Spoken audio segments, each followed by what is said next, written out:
ಪ್ರಶ್ನೆಗೆ ಸಂಗತವಾಗಿ ನಾನು ಕೇಳಬೇಕಾದ್ದು ಅವ್ರನ್ನ. ಈಗ ಸ್ವಪ್ನದಲ್ಲಿ ಒಂದು ಜ್ಞಾನ ಬರ್ತಾ ಇದೆ, ಅದು ಭ್ರಾಂತಿ ಅಲ್ವಾ, ಎಲ್ಲ ಮಿಥ್ಯಾ ಅದು, ಆದ್ದರಿಂದ ಮಿಥ್ಯಾ ಅಂತ ಹೇಳ್ತಾರೆ. ಮಿಥ್ಯಾ ಅವ್ರಿಗೆ ಮೊನ್ನೆನೂ ಮಧ್ಯದಲ್ಲೂ ಒಂದು ಮಾತು ಬಂತು, ಅವ್ರಿಗೆ ಮಿಥ್ಯಾ ಅಂತಂದರೆ ನಮ್ಮ ಗಣಪತಿ ಭಟ್ರು ಹೇಳಿದಾಗ ಜ್ಞಾನದಿಂದ ಉಂಟಾಗುತ್ತೆ, ಅರ್ಥದಿಂದ ಉಂಟಾಗೋದಿಲ್ಲ ಅಂತ ಮಧ್ಯೆ ಒಂದು ಬಂತು. ಆದರೆ ಅವರಿಗೆ ಅರ್ಥಾವಚ್ಛಿನ್ನವಾದ್ದು ಜ್ಞಾನ, ಅವಚ್ಛಿನ್ನ ಸದ್ಭವತಿ ಅವಚ್ಛೇದಕ ಸದ್ಭವತಿ ಅನ್ನೋದು ಅವ್ರ ದೊಡ್ಡ ನಿಯಮ ಅವ್ರಿಗೆ. ಆದ ಜ್ಞಾನಕ್ಕೆ ಯಾವಾಗ ಅರ್ಥಕ್ರಿಯಾಕಾರಿತ್ವ ಬಂತೋ ಜ್ಞಾನಾವಚ್ಛೇದಕವಾದ ಅರ್ಥಕ್ಕೂ ಕೂಡ ಅರ್ಥಕ್ರಿಯಾಕಾರಿತ್ವ ಬರಬೇಕು. ಅದಕ್ಕೆ ಅಂದರೆ ಅರ್ಥಕ್ಕೆ ಅರ್ಥಕ್ರಿಯಾಕಾರಿತ್ವ ಇಲ್ಲ, ಜ್ಞಾನಕ್ಕೆ ಮಾತ್ರ ಅರ್ಥಕ್ರಿಯಾಕಾರಿತ್ವ ಇದೆ ಅಂಥೇಳಿ ಅವರು ತಪ್ಪಿಸ್ಕೊಳ್ಳೋಕ್ಕಾಗೋದಿಲ್ಲ.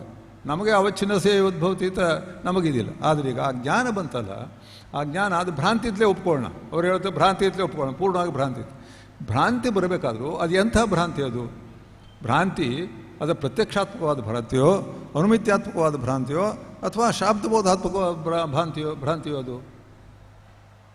ಯಾವುದೇ ಭ್ರಾಂತಿ ಬರಬೇಕಾದ್ರೂ ಒಂದು ಇಂದ್ರಿಯ ಬೇಕಲ್ಲ. ಪ್ರತ್ಯಕ್ಷಾತ್ಮಕವಾದ ಭ್ರಾಂತಿ ಬರಬೇಕಾದ್ರೂ ಒಂದು ಇಂದ್ರಿಯದ ವ್ಯಾಪಾರ ಬೇಕು. ಅದು ಪ್ರಮಾ ಆಗ್ಬೋದು ಅಥವಾ ಭ್ರಾಂತಿ ಆಗ್ಬೋದು, ಅದು ಬೇರೆ ವಿಷಯ. ಆದ್ದರಿಂದ ಅಲ್ಲಿ ಎಲ್ಲ ಇಂದ್ರಿಯಗಳು ಉಪರತವಾಗಿದೆ ಅಂತ ಹೇಳುವಾಗ ಭ್ರಾಂತಿ ಅಂತ ಹೇಳಬೇಕಾದ್ರೂ ಕೂಡ ಭ್ರಾಂತಿಯನ್ನು ಉಪಪಾದನೆ ಮಾಡೋದು ಹೇಗೆ? ಎಲ್ಲಿ ನಮಗೆ ಮನಸ್ಸಿಗೆ ಮಾನಸ ವಸ್ತುಗಳನ್ನು ನೇರವಾಗಿ ನೋಡುವ ಸಾಮರ್ಥ್ಯ ಇದೆ ನಮಗೆ. ಅವರು ಬಾಹ್ಯ ವಸ್ತುಗಳ ಸ್ವಾತಂತ್ರ್ಯ ಇಲ್ಲ, ಬಾಹ್ಯ ವಸ್ತುವನ್ನೆಲ್ಲ ನೋಡ್ತಾ ಇರೋದು. ಅದಕ್ಕೆ ಅವರು ಕೂಡ ಸ್ವಪ್ನ ಜೊತೆಯಲ್ಲಿ ಮನೋರಥವನ್ನು ಹೇಳ್ತೀವಿ ನಾವು. ಮನೋರಥಕ್ಕೂ ಸ್ವಪ್ನಕ್ಕೂ ಇಷ್ಟು ವ್ಯತ್ಯಾಸ. ಮನೋರಥದಲ್ಲಿ ಜೀವನ ಪ್ರಯತ್ನ ಇದೆ. ನಾವು ಇಲ್ಲಿ ಕೂತ್ಕೊಂಡು ನಾವು ನಮ್ಮ ಮಠ ಹೇಗಿದೆ, ನಮ್ಮ ದೇವರು ಹೇಗಿದ್ದಾರೆ ಚಿಂತನೆ ಮಾಡಿಕೊಂಡ್ರೆ ಒಂದು ಚಿತ್ರ ಮನಸ್ಸಲ್ಲಿ ಮೂಡುತ್ತೆ. ಇಲ್ಲಿ ನಮ್ಮ ಪ್ರಯತ್ನ ಇದೆ. ಇಲ್ಲಿ ಸ್ವಪ್ನದಲ್ಲಿ ನಮ್ಮ ಪ್ರಯತ್ನ ಇಲ್ಲ. ಇಷ್ಟೇ ಹೊರತಾಗಿ ಅದು ಬಾಹ್ಯ ಪದಾರ್ಥ ಅಲ್ಲ, ಎರಡೂ ಆಂತರ ಪದಾರ್ಥವೇ, ಎರಡೂ ಒಳಗೆ ಇರತಕ್ಕಂಥ ಪದಾರ್ಥಗಳೇ, ಎರಡೂ ವಾಸನಾಮಯವಾದ ಪದಾರ್ಥವೇ. ಆದ್ದರಿಂದ ಅದರಲ್ಲಿ ನಮಗೆ ತೊಂದರೆ ಇಲ್ಲ ಅದರಲ್ಲಿ. ಆದರೆ ಅವರು ಭ್ರಾಂತಿ ಹೇಳೋರು ಭ್ರಾಂತಿ ಅಂತ ಹೇಳೋದನ್ನು ಹೇಗೆ ಉಪಾದನೆ ಮಾಡ್ತಾರೆ ಅಂತ ಅವರೇ ಉತ್ತರವನ್ನು ಹೇಳಬೇಕಾದ್ರೆ. ನಾನು ಅಂದ್ಕೊಂಡ ಮತ್ತು ಇನ್ನೊಂದು ಸುಧಾದಲ್ಲಿ ಎಲ್ಲ ಹೇಳುವಂತೆ ಇನ್ನೊಂದು ಅಂಶವನ್ನು ಹೇಳಬೇಕಾದ್ರೆ ಬಾಧ ಬರುತ್ತೆ, ಅದರಿಂದ ಭ್ರಾಂತಿ. ಬಾಧ ಬರುತ್ತೆ, ಅದರಿಂದ ಬಾಧ ಹೇಗೆ ಬಂತು? ಸ್ವಪ್ನದಲ್ಲಿ ಗಜವನ್ನು ನೋಡಲಿಲ್ಲ ಅಂತ ಬಂತು. ಇವಾಗ ಶುಕ್ತಿ ರಜತವನ್ನು ನೋಡಿದೆ. ರಜತವನ್ನು ನೋಡಿದ್ರೆ ನಾಸ್ತಿ ರಜತಮ್ ಅಂತ ರಜತ ನೋಡಲಿಲ್ಲ ಅಂತ ಆಮೇಲೆ ಬರುತ್ತೆ. ರಜತ ಯಾವಾಗ ಶುಕ್ತಿ ಅಂತ ಗೊತ್ತಾಯಿತು, ರಜತಮ್ ನಾಪಶ್ಯಮ್ ಅಂತ. ಹಾಗೆ ಆನೆಯನ್ನು ನೋಡಿದವನಿಗೆ ಗಜಂ ನಾಪಶ್ಯಮ್ ಅಂತ ಎಲ್ಲರೂ ಬರುತ್ತೆ ಬಾಧದ ಆಕಾರ ಹೇಗೆ ಅದು? ಆದ್ದರಿಂದ ರಜತಂ ನ ಅಪಶ್ಯಂ ಅಂತ ನಮಗೂ ಬಾಧ ಬರುತ್ತಾ? ಅಲ್ಲ, ರಜತಂ ನಾಪಶ್ಯಂ ಅಂತ ಬಾಧ ಬರುತ್ತೆ. ರಜತಂ ಅಪಶ್ಯಂ ನಾನು ನೋಡಿದ್ದೀನಿ ಅಂತ ಅನುಭವಕ್ಕಿದೆ. ರಜತಂ ದೃಷ್ಟಂ ಅಂತ ಅನುವ್ಯವಸಾಯ. ಸರಿ, ಬಾಧ ಬಂದ ಮೇಲೆ ಅಲ್ಲ, ಬಾಧ ಬಂದ ಮೇಲೆ ರಜತಂ ನ ದೃಷ್ಟಂ ಶುಕ್ತಿರೇವ ದೃಷ್ಟ, ರಜತಂ ನ ದೃಷ್ಟಂ ಶುಕ್ತಿರೇವ ದೃಷ್ಟ, ಮಯಾ ಭ್ರಾಂತಂ ಅಂತಲೇ ಬರುತ್ತೆ ಹೊರತಾಗಿ ರಜತಂ ದೃಷ್ಟಂ ಅಂತಿಲ್ಲ. ಯಾವತ್ ಬಾಧಾವತಾರ ತಾವತ್ ರಜತಂ ದೃಷ್ಟಂ ಅಂತ ಬರುತ್ತೆ. ಬಾಧಾವತಾರ ಆದ್ಮೇಲೆ ನಾಸ್ತಿ ಹತ್ರ ರಜತಂ ಅಂತ ಬರಬಹುದು, ನಾಸ್ತಿ ನಾಸೀತ್ ಭವಿಷ್ಯತಿ ಅಂತ ಬರಬಹುದು. ಅತ್ಯಂತ ನೋಡಿ, ನಾನು ಹೇಳ್ತಾ ಇದ್ದೀನಿ, ರಜತ ಜ್ಞಾನಂ ನಾಸೀತ್ ಅಂತ ಬಾಧದ ಆಕಾರ ಅಲ್ಲ, ರಜತಂ ನ ದೃಷ್ಟಂ ಅಂತ ಬಾಧ ಆಕಾರ ಏನಾರು ಹೇಳ್ತಾ ಇದ್ದೀನಿ. ರಜತಂ ನ ದೃಷ್ಟಂ, ರಜತ ಜ್ಞಾನಮಾಸೀತ್, ರಜತಂತೂ ನ ದೃಷ್ಟಂ ಅಂತ ಈ ಬಾಧದ ಆಕಾರ ಹೊರತಾಗಿ ರಜತದ ದೃಷ್ಟಿಯೇ ಆಗಲಿಲ್ಲ, ಹೀಗೆ ಮಾಡಕ್ಕೆ ಬರೋದಿಲ್ಲ ಅದನ್ನು. ಆದ್ದರಿಂದ ಅದು ಭ್ರಾಂತಿ ಹೇಗೆ ಅಂತ ಹೇಳಬೇಕು. ಇದನ್ನ ಟಿಪ್ಪಣಿಗಳಲ್ಲಿ ಹೇಳಿದ್ದಾರೆ, ಹೇಳಿದ್ದಾರೆ ಭ್ರಾಂತಿ ನೋಡಲಿಲ್ಲ ಅಂತ ಸ್ವಪ್ನೋತ್ತರ ಕಾಲದಲ್ಲಿ ಬರೋದಿಲ್ಲ. ಆದ್ದರಿಂದ ಶುಕ್ತಿರಥದಲ್ಲಿ ಬಾಧಕ ಜ್ಞಾನ ಇದೆ, ಇಲ್ಲಿ ಬಾಧಕ ಜ್ಞಾನ ಇಲ್ಲ. ಅವ್ರು ಹೇಳುವಂತ ಬಾಧ ಇಲ್ಲ. ಇದು ಸತ್ಯ, ಅದು ಸತ್ಯ ಅಲ್ಲ ಅಂತ. ಅಲ್ಲಿ ಘಟ ಶಬ್ದ ಸಮಾನ. ಸ್ವಪ್ನ ಘಟದಲ್ಲಿ ವಾಸ್ತವ ಘಟದಲ್ಲಿ ವಾಸ್ತವ ಘಟ ಶಬ್ದವನ್ನು ಇಟ್ಟುಕೊಂಡು ಘಟನ ದೃಷ್ಟ ಅಂತ ಘಟಂ ದೃಷ್ಟವಾನ್ ಅಂತಂದ್ರೆ ವಾಸ್ತವ ಘಟ ನೋಡಿದ್ದಲ್ಲ, ಸ್ವಪ್ನ ಘಟವನ್ನು ನೋಡಿದ್ದು. ಹೌದು, ಸ್ವಪ್ನೋತ್ತರ ಕಾಲದಲ್ಲಿ ಹೌದು. ಏನಾಯ್ತು? ನಾಹಂ ಘಟ ಮದ್ರಾಕ್ಷಂ ಅಂತ ಬರೋದಿಲ್ಲ, ಘಟ ನೋಡಿದ್ರಿ ಅಂತ ಬರುತ್ತೆ. ಅದು ವಾಸನಾಮಯ ಇರ್ಬೋದು. ಜಾಗೃತಕಾಲೀನ ಘಟಮನಾದ್ರಾಕ್ಷಂ, ಜಾಗೃತ ಮಾತ್ರ ಭ್ರಾಂತಿ ಎಷ್ಟೇ ಹೊರತಾಗಿ ಘಟಮನಾದ್ರಾಕ್ಷಂ ಬಾಧ ಹೇಳೋರ ಅಭಿಪ್ರಾಯ ಜಾಗೃತ ಅಭೇದ ತೋರುತ್ತೆ ಆ ಅಂಶದಲ್ಲಿ ಮಾತ್ರ ಅಲ್ಲ. ಬಾಧ ಹೇಳೋರ ಅಭಿಪ್ರಾಯ, ಮಲಗಿದಾಗ ಹುಲಿ ನೋಡಿ ಕಾಡಿನಲ್ಲಿ ಅಟ್ಟಿಸ್ಕೊಂಡು ಬರುವಂತ ನೋಡಿ ತುಂಬಾ ಹೆದರ್ತಾ ಇರ್ತಾನೆ, ಎಚ್ಚರಿಕೆ ಆಗುತ್ತೆ. ಹೋ, ನಿಜವಾಗಿ ಇಲ್ಲಿ ಏನೂ ಇಲ್ಲ, ಸುಮ್ಮನೆ ನಾನು ಹೆದರಿದೆ, ಇದೇನು ಬಾಧ? ಏನೂ ಇಲ್ಲ ಅಂದ್ರೆ ಏನರ್ಥ? ಅದನ್ನೇ ವ್ಯಾಖ್ಯಾನ ಮಾಡಬೇಕಾಗುತ್ತೆ.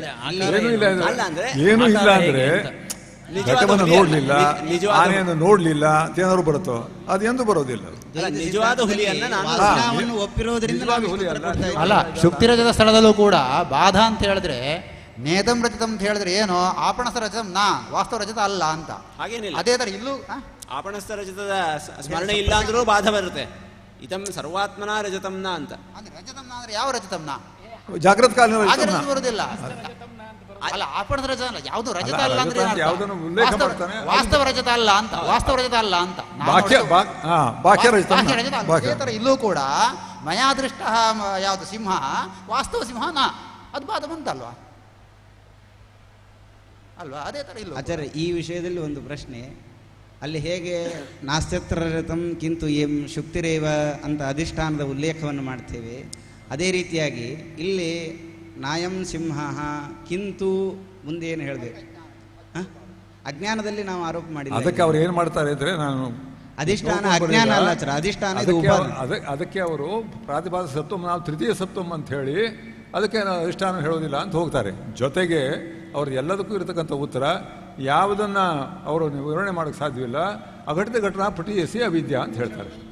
ಯಾವ ಪ್ರಶ್ನೆ ಉತ್ತರನೂ ಹೇಳಕ್ಕೆ ಬರೋದಿಲ್ಲ, ಅದು ಅಘಟಿತ ಘಟನಾ ಪುಟಿಯಸಿ ಅವಿದ್ಯಾ ಅಂತ ಹೇಳ್ತಾರೆ. ಇಷ್ಟೇ ಹೊರತಾಗಿ ಅದು ಅವಿದ್ಯಾಕ್ಕೆ ಭೂಷಣವೇ ಹೊರತಾಗಿ ದೂಷಣವಲ್ಲ. ನೀವು ಪ್ರಶ್ನೆಗೆ ಉತ್ತರ ಹೇಳಕ್ಕೆ ಬರ್ತಾ ಇದ್ದೀರಿ ಅಂತ ಅವ್ರದ್ದು 2 ಉತ್ತರಗಳಿದೆ ಅದಕ್ಕೆ. ಆಮೇಲೆ ನಮ್ಮ ಸಿದ್ಧಾಂತದಲ್ಲಿ ಒಂದು ಪ್ರಶ್ನೆ. ಸ್ವಪ್ನದಲ್ಲಿ ನಾವು ಕಾಲ ಮತ್ತು ದೇಶಗಳನ್ನು ನಾವೇನು ಕಾಣ್ತೇವೆ ಅದು ವಾಸನಾಮಯವಾದಂತಹದ್ದ ಅಥವಾ ಯಾವುದು? ವಾಸನಾಮಯವಾದ್ದೆ. ದೇಶ ಕಾಲಗಳು ವಾಸನಾಮಯ ಅಂದರೆ ಹೇಗೆ? ಅದಕ್ಕೆ ಅವರು ಹೇಳೋದು, ಅದಕ್ಕೆ ನಾನು ನಿರೂಪಣೆ ಮಾಡ್ಬೇಕಾದ್ರೆ ಹೇಳಿದ್ದು ಅಲ್ಲ, ಈ ಕಾಲ ಅಂತ ಬಂತು. ಈ ಕಾಲದಲ್ಲಿ ಯಾವುದೋ ಒಂದು ವಸ್ತುವನ್ನು ಕಂಡಂತೆ ಸ್ವಪ್ನ ಬಿತ್ತು. ಈ ಕಾಲ ಅಂದರೆ ಅದೇ ವಸಂತ ಕಾಲ. ಅದು ಬೇರೆ ಕಾಲದ್ದು ಕೂಡ ಕಂಡಿರುತ್ತೆ ಅಂತ ಬಂದಿದೆ, ಇಲ್ಲ ಅಂತಲ್ಲ ಅದು. ಆದರೆ ಈಗ ನಾ ಹೇಳಿದ್ದು ಆಕಾಶಾದಿಗಳು ಅಪರಿಚ್ಛಿನ್ನವಾದ ದೊಡ್ಡ ಆಕಾಶ ಇತ್ತು, ಒಳಗಡೆ ನೋಡಿದಾಗ ಪರಿಚ್ಛಿನ್ನವಾದ ಆಕಾಶ ಕಾಣಿಸ್ತು. ಅದರಿಂದ ಪರಿಚ್ಛಿನ್ನವಾದ ಆಕಾಶ ಇದೆಯಲ್ಲ, ಅದು ಭ್ರಾಂತಿ. ಅದು ಆಕಾಶೇ ಪರಿಚ್ಛಿನ್ನತ್ವಂ, ಒಳಗಡೆನೂ ಅಪರಿಚ್ಛಿನ್ನ ಅಂತಲೇ ಕಾಣ್ತು. ಹಾಗೆ ಏನು ಮಾಡ್ತೀರಿ? ಪರಿಚ್ಛಿನ್ನವಾಗಿ ಕಾಣಬೇಕು ಅಂತ ಏನಿಲ್ಲ. ಒಳಗಡೆ ಅಲ್ಲ, ನಮ್ಮ ಸಿದ್ಧಾಂತದಲ್ಲಿ ದೇಶಕಾಲಗಳು ಸಾಕ್ಷಿಗೆ ಮಾತ್ರ ಕಾಣುವಂಥವು. ಹೌದು, ಸಾಕ್ಷಿಗೆ ಮಾತ್ರ ಕಾಣುವಂಥ ವಸಂತ ಕಾಲಾದಿಗಳು ಅವುಗಳು ಮಿಥ್ಯೆ ಆಗಿಬಿಟ್ರೆ ನೋಡಿ. ಅಲ್ಲಿ ಒಂದು ಪ್ರಶ್ನೆ, ದೇಶಕಾಲಗಳು ವಾಸನಾಮಯ ಅಲ್ಲ ಅಂತ ನನ್ನ ಅಭಿಪ್ರಾಯ. ಅಲ್ಲಿ ವಸಂತೆ ಸುಪ್ತ ಶಿಶಿರಂ ಪಶ್ಯತಿ ಅಂತೆಲ್ಲ ಇದೆ. ಕಾಲ ಅಲ್ಲ, ಏನು ನೋಡ್ತಾನೆ? ಶಿಶಿರದ ಚಿಹ್ನೆಗಳನ್ನು ನೋಡ್ತಾನೆ, ವಸಂತದ ಚಿಹ್ನೆಗಳನ್ನು ನೋಡ್ತಾನೆ. ಕಾಶ್ಯಾಂ ಸುಪ್ತ ಮಧುರಾಂ ಪಶ್ಯತಿ, ಏನು ನೋಡ್ತಾನೆ? ಮಧುರೆ ಪಟ್ಟಣದ ಕಟ್ಟಡಗಳನ್ನು ನೋಡ್ತಾನೆ, ಇನ್ನೊಂದು ನೋಡ್ತಾನೆ. ಅದೆಲ್ಲ ವಾಸನಾಮಯ. ಆದರೆ ಸಾಕ್ಷಿವೇದ್ಯವಾದ ದೇಶ, ಸಾಕ್ಷಿವೇದ್ಯವಾದ ಕಾಲ ಇದೆಯಲ್ಲ, ಅದು ವಾಸನಾಮಯ ಆಗಕ್ಕೆ ಸಾಧ್ಯವಿಲ್ಲ ಅಂತ ನಾನು ಯಾವಾಗಲೂ ಅಂದ್ಕೊಳ್ಳೋದು. ಹಾಗಾದರೆ ಈ ಸ್ವಪ್ನದಲ್ಲಿ ಈಗ ನಾನು ಯಾವುದೋ ಒಂದು ಹಿಂದೆ ಅನುಭವಿಸಿರುವ ಸುಖದ ಸ್ವಪ್ನ ಬಿತ್ತು, ಆ ಸುಖ ಏನಂತ ಹೇಳಬೇಕು? ಆ ಸುಖ ಏನಂತ ಹೇಳಬೇಕು? ವಾಸನಾಮಯ ಸುಖ. ಸುಖ ಇದು ಸಾಕ್ಷಿವೇದ್ಯ. ನಮ್ಮ ಸಿದ್ಧಾಂತದಲ್ಲಿ ಸಾಕ್ಷಿವೇದ್ಯವಾದ ಸುಖ ನಮಗೆ ಹಿಂದೆ ಅನುಭವಕ್ಕೆ ಬಂದ್ಬಿಟ್ಟಿದೆ. ಸರಿ, ಈಗ ಅದರ ಸ್ವಪ್ನ ಬೀಳ್ತಾ ಇದೆ. ಅದನ್ನ ವಾಸನ ಅಂತ ಒಪ್ಪಬೇಕಾ ಒಪ್ಪಬಾರ್ದ? ಈಗ ಅಲ್ಲ, ಸುಖಜ್ಞಾನ ಹಿಂದೆ ಆಗಿದ್ದ ಸುಖದ ಒಂದು ನಿಮಿಷ ನಾನು ಹೇಳ್ತೇನೆ. ಈಗ ಅಯಂಘಟ ಅಂತ ಜ್ಞಾನ ಬಂತು, ಸ್ವಲ್ಪ ದೂರದಿಂದ ಹೇಳ್ತೇನೆ. ಅಯಂಘಟ ಅನ್ನೋ ಜ್ಞಾನ ಬಂದಾಗ ಆ ಘಟದಕ್ಕೆ ದೇಶ ಮತ್ತು ಕಾಲ ಸಂಬಂಧ ಗೊತ್ತಾಯಿತು ಅಂತೆಲ್ಲ ಒಪ್ತೀವಿ ನಾವು. ಹೇಗೆ ಗೊತ್ತಾಯಿತು ಅಂದರೆ ಸಾಕ್ಷಿ ದೇಶಕಾಲಗಳನ್ನು ವಿಷಯೀಕರಿಸಿ ಅದನ್ನು ಚಾಕ್ಷುಜ್ಞಾನಕ್ಕೆ ಉಪನಯ ಮಾಡುತ್ತೆ. ಆದ್ದರಿಂದ ಅಯಂಘಟ ಅನ್ನೋ ಕಡೆಯಲ್ಲಿ ದೇಶಕಾಲಗಳ ಭಾನ ಇದೆ ಅಂತ. ಆದ್ದರಿಂದ ಹೇಗೆ ಮನಸ್ಸು ಮನಸ್ಸಿನಿಂದ ಸಾಕ್ಷಿ ಉಪನೀತವಾಗುತ್ತೆ ಎಷ್ಟೋ ವಿಷಯ ಅಲ್ವಾ, ಅದನ್ನು ಮಾನಸ ಪ್ರತ್ಯಕ್ಷ ಅಂತ ಹೇಳ್ತಾರೆ ನೈಯಾಯಿಕರು. ಅಲ್ಲ, ಮನಸ್ಸು ಯಾಕೆ ಅಂತಂದರೆ ಮನಸ್ಸಿಂದ ಸಾಕ್ಷಿ ಉಪಯೋಗ ಪ್ರಾಮಾಣ್ಯ ಗ್ರಹಣ ಕಾಲದಲ್ಲಿ ತದ್ವತಿ ತತ್ಪ್ರಕಾರಕತ್ವ ಇದೆಯಲ್ಲ, ಅಲ್ಲಿ ತದ್ವತಿ ತತ್ಪ್ರಕಾರಕತ್ವ ಗ್ರಹಿಸಬೇಕಲ್ಲ, ಸಾಕ್ಷಿ ಗ್ರಹಿಸಬೇಕಲ್ಲ. ತದ್ವತ್ವ ಏನಿದೆ ಅದು ಅಲ್ಲಿ ಸಾಕ್ಷಿಗೆ ಹೇಗೆ ತದ್ವತ್ವದಲ್ಲಿ ಬಾಹ್ಯವಾದ ಪದ ಸಾಕ್ಷಿಗೆ ನೇರವಾಗಿ ಹೇಗೆ ವಿಷಯೀಕರಿಸುತ್ತೆ ಅಂತ ಪ್ರಶ್ನೆ ಮಾಡಿದ್ರೆ, ಅದು ಮನಸ್ಸಿಗೆ ತದ್ವತ್ವದಲ್ಲಿ ಸಾಮರ್ಥ್ಯ ಇದೆ. ಅಂದರೆ ಮನಸ್ಸಿನಿಂದ ಸಾಕ್ಷಿ ಉಪನೀತವಾಗಿ ಅದು ಪ್ರಾಮಾಣ್ಯ ಸ್ಥಳದಲ್ಲಿ ತದ್ವತ್ ಪ್ರಕಾರತ್ವವನ್ನು ಗ್ರಹಿಸುತ್ತೆ, ತದ್ವತ್ವವನ್ನು ಗ್ರಹಿಸುತ್ತೆ ಅಂತ. ಆದ್ದರಿಂದ ಸಾಕ್ಷಿಯಿಂದ ಮನಸ್ಸಿಗೆ ಹೇಗೆ ಉಪನೀತವಾಗುತ್ತೋ ಹಾಗೆ ಮನಸ್ಸಿನಿಂದ ಸಾಕ್ಷಿಗೂ ಉಪನೀತವಾಗುತ್ತೆ. ಹಿಂದೆ ಅನುಭವಿಸಿದ ಸುಖ ಏನಿದೆ ಅದು, ಆ ಸುಖದ ಸ್ವಾಮಿತ್ವ ಸಾಕ್ಷಿಗಿದೆ. ಆ ಸುಖ ಅಂತಃಕರಣ ಪರಿಣಾಮವಾದದ್ದು. ಆನಂದ ಅಂತಃಕರಣ ಪರಿಣಾಮವಾದ ಸುಖ ಏನಿದೆ, ಆ ಸುಖದ ವಾಸನೆ ಇದೆ. ಆ ಸುಖದ ವಾಸನೆ ಇದೆ. ಆ ಸುಖದ ವಾಸನೆ ಅಲ್ಲಿ ಸುಖದ ವಾಸನೆಯಿಂದ ಇನ್ನೊಂದು ಸತಿ ಆ ಸುಖದ ಸ್ಮರಣೆ ಬರ್ಬೋದು, ಏನು ತಪ್ಪು? ಇನ್ನೊಂದು ಸತಿ ಅದರ ಅನುಭವ ಬರ್ಬೋದು, ಏನು ತಪ್ಪು? ಅಂದರೆ ಸಾಕ್ಷಿಯಿಂದ ಸುಖದ ಜ್ಞಾನ ಆದಾಗ ಅದರ ಸಂಸ್ಕಾರ ಮನಸ್ಸಿಗೆ ಕೊಡ್ತು, ಹೌದು, ಅದರಿಂದಾಗಿ ವಾಸನಾಮಯವಾದ ಪದಾರ್ಥಗಳು ಬಂತು. ಇದನ್ನು ದೇಶಕಾಲಗಳಿಗೆ ಯಾಕೆ ಒಪ್ಪಬಾರ್ದು ಹಾಗಾದರೆ? ದೇಶಕಾಲಗಳಿಗೆ ಹಿಂದೆ ಅನುಭವಿಸಿದ ದೇಶ ಮತ್ತು ಕಾಲಗಳ ಏನು ಸಾಕ್ಷಿ ರೂಪವಾದ ಜ್ಞಾನ ಇದೆ, ಅದರಿಂದ ಒಂದು ವಾಸನ ಬಂತು, ಆ ವಾಸನವನ್ನು ಮನಸ್ಸಿಗೆ ಕೊಡ್ತು, ಅದರಿಂದ ಮನಸ್ಸು ಇದು ಯಾಕೆ ದೇಶಕಾಲಗಳನ್ನು ವಾಸನಾಮಯವಾದ ದೇಶಕಾಲಗಳ ಸೃಷ್ಟಿಯಾಗಿ ಮನಸ್ಸು ಅದನ್ನು ಸ್ವೀಕಾರ ಮಾಡ್ತು ಅಂತ ಯಾಕೆ ಹೋಗ್ಬಾರ್ದು? ಅಲ್ಲ, ಸ್ವಪ್ನದಲ್ಲಿ ಸಾಕ್ಷಿ ಜಾಗೃತವಾಗಿದೆ. ಸ್ವಪ್ನದಲ್ಲಿ ಸಾಕ್ಷಿ ಜಾಗೃತವಾಗಿದೆ. ಅದರಿಂದ ಸಾಕ್ಷಿ ಜಾಗೃತವಾಗಿದೆ. ಸಾಕ್ಷಿಗೆ ದೇಶಕಾಲಗಳನ್ನು ವಿಷೀಕರಿಸುವ ಸಾಮರ್ಥ್ಯ ಇದೆ. ಆದ್ದರಿಂದ ಆ ಸಾಮರ್ಥ್ಯ ಇರುವಾಗ ಇನ್ನೊಂದಕ್ಕೆ ಆ ಸಾಮರ್ಥ್ಯ ಕೊಡ್ತು ಅಂತ ಯಾಕೆ ಹೇಳಬೇಕು? ಹಾಗಾದ್ರೆ ಸುಖ ಇದು ಸಾಕ್ಷಿಯಿಂದಲೇ ಗ್ರಹಣ ಮಾಡ್ಲಿಕ್ಕೆ ಬರ್ತಾ ಇದೆ. ಹಿಂದೆ ಅನುಭವಿಸುವ ಸುಖದ ಇದು ಬರ್ತಾ ಇದೆ ಅಂತ ಹೇಳ್ತಾರೆ. ಹಿಂದೆ ಅನುಭವಿಸಿದ ದೇಶ ಕಾಲಗಳದ್ದೇ ಈಗ ಬರ್ತಾ ಇದ್ರೆ ಅವಾಗ ಏನ್ ಮಾಡಬೇಕು? ದೇಶ ಕಾಲಗಳದ್ದು ಹಿಂದೆ ಅನುಭವಿಸಿದ ದೇಶ ಕಾಲ, ಹಿಂದೆ ಸಾಕ್ಷಿ ಅನುಭವಿಸಿದ ದೇಶ, ಅದೇ ಹಿಂದೆ ಸಾಕ್ಷಿ ಅನುಭವಿಸಿದ ದೇಶ ಕಾಲಗಳ ವಾಸನವನ್ನು ಒಪ್ಪಿ ಅದರ ಸೃಷ್ಟಿಯನ್ನು ಒಪ್ಪಬೇಕಾ? ಅದಕ್ಕೆ ಮುಖ್ಯವಾದ ಇನ್ನೊಂದು ಪ್ರಶ್ನೆ ಏನು ಉತ್ತರಕ್ಕೆ ಹೇಳಬೇಕು, ನಾವು ಕಂಡುಕೋಬೇಕು ಅಂತಂದರೆ, ಸಾಕ್ಷಿ ನೇರವಾಗಿ ಏನು ಅನುಭವಿಸುತ್ತೆ ಅದರಲ್ಲಿ ವಾಸನೆ ಉಂಟಾಗುತ್ತೆ ಇಲ್ವೇ ಅಂತ ಅದನ್ನು ವಿಚಾರ ಮಾಡಿ. ಪ್ರಧಾನ ಪ್ರಶ್ನೆ. ಯಾಕೆಂದರೆ ಅದು ಸಾಕ್ಷಿ ನಾವು ಎಲ್ಲ ಇದಕ್ಕೆ ಅದು ನಿರ್ವಿಕಾರವಾದ ಸಾಕ್ಷಿ ಅಂತ ಹೇಳ್ತೀವಿ. ಅದು ಅಂದರೆ ಉಳಿದೆಲ್ಲ ಮನಸ್ಸಲ್ಲಿ ವಿಕಾರ ಇದೆ ಅಂತ. ವಾಸನೆ ಅಂದರೆ ಒಂದು ವಿಕಾರ. ಅಂದರೆ ಸಾಕ್ಷಿ ದೇಶವನ್ನು ವಿಷೀಕರಿಸಿದಾಗ, ಕಾಲವನ್ನು ವಿಷೀಕರಿಸಿದಾಗ ಸಾಕ್ಷಿಯಲ್ಲಿ ಒಂದು ವಾಸನೆ ಉಂಟಾಗುತ್ತೆ ಅಂತ ಅಂದರೆ ಏನೂ ಪ್ರಾಬ್ಲಮ್ ಇಲ್ಲ, ನೀವು ಹೇಳಿದ ಒಪ್ಪೋದು. ಆ ಸಾಕ್ಷಿಯಲ್ಲಿ ಅಂಥ ವಾಸನೆ ಉಂಟಾಗೋದಿಲ್ಲ ಅಂತ ನಾವೇನಾದ್ರು ಅಂಗೀಕಾರ ಮಾಡಿದ್ರೆ ಆಗ ಈ ಕಲ್ಪನೆ ಎಲ್ಲ ಮಾಡಬೇಕಾಗುತ್ತೆ. ನಿಜವಾದ ಸಿದ್ಧಾಂತ ಏನು? ಅಲ್ಪ ವಿಕಾರ ಇದೆ, ಅಲ್ಪ ವಿಕಾರ ಇದೆ ಅಂತ ಹೇಳ್ತಾರೆ. ಉಚ್ಚತ್ವ ನಿಚತ್ವ ಪ್ರಯುಕ್ತವಾಗಿ ಅಲ್ಪ ವಿಕಾರ ಇದೆ ಹೊರತಾಗಿ ಇಂಥ ವಿಕಾರಗಳು ಸ್ಪಷ್ಟವಾಗಿ ಎಲ್ಲೂ ಕಾಣೋದಿಲ್ಲ.